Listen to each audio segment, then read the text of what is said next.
چھوٹا اپارٹمنٹ، رات 11:48 ارمان جو کہ گرافک ڈیزائنر تھا رات گئے تک کام کر رہا تھا۔ کمرہ خاموش ہے، کمپیوٹر کی صرف اسکرین اور ڈسک لیمپ کی روشنی، کی بورڈ کی ٹک ٹک، فریج کی ہلکی آواز اور دور سے ایک لکڑی کی چرچراہٹ۔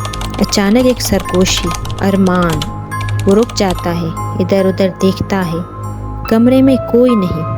وہ کندھے اچکا کر کام میں لگ جاتا ہے۔ پھر وہی آواز آتی ہے، ارمان، میں ابھی بھی یہاں ہوں۔ آواز نیچے والے دراز سے آ رہی ہے، وہی جو ارمان کبھی نہیں کھولتا۔ وہ ڈرتے ڈرتے دراز کھولتا ہے، دراز میں کچھ بھی نہیں۔ اچانک کمرے کا درجہ حرارت گر جاتا ہے، ارمان کی سانس دھند بن کر نظر آنے لگتی ہے، لائٹ جھلملا جاتی ہے۔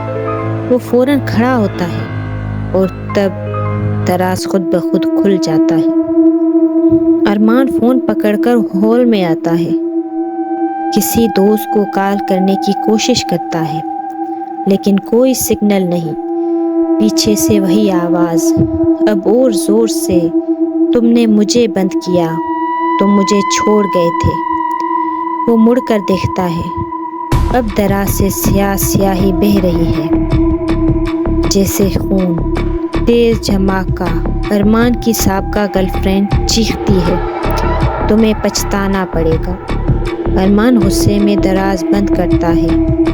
واپس ہال میں وہ سمجھ جاتا ہے کہ یہ دراز صرف لکڑی کی نہیں تھی بلکہ اس میں اس کا ماضی تھا۔ اگلی صبح اپارٹمنٹ خاموش ہے، کمپیوٹر آن ہے، ارمان کا بیگ اور فون موجود ہے لیکن ارمان غائب ہے۔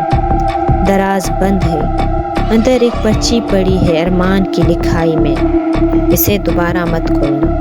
اس کہانی کا سبق یہ ہے کہ ہم جو بوتے ہیں وہی کاٹتے ہیں، کہ اگر ہم کسی کے ساتھ کچھ برا کرتے ہیں تو وہ ضرور واپس آتا ہے۔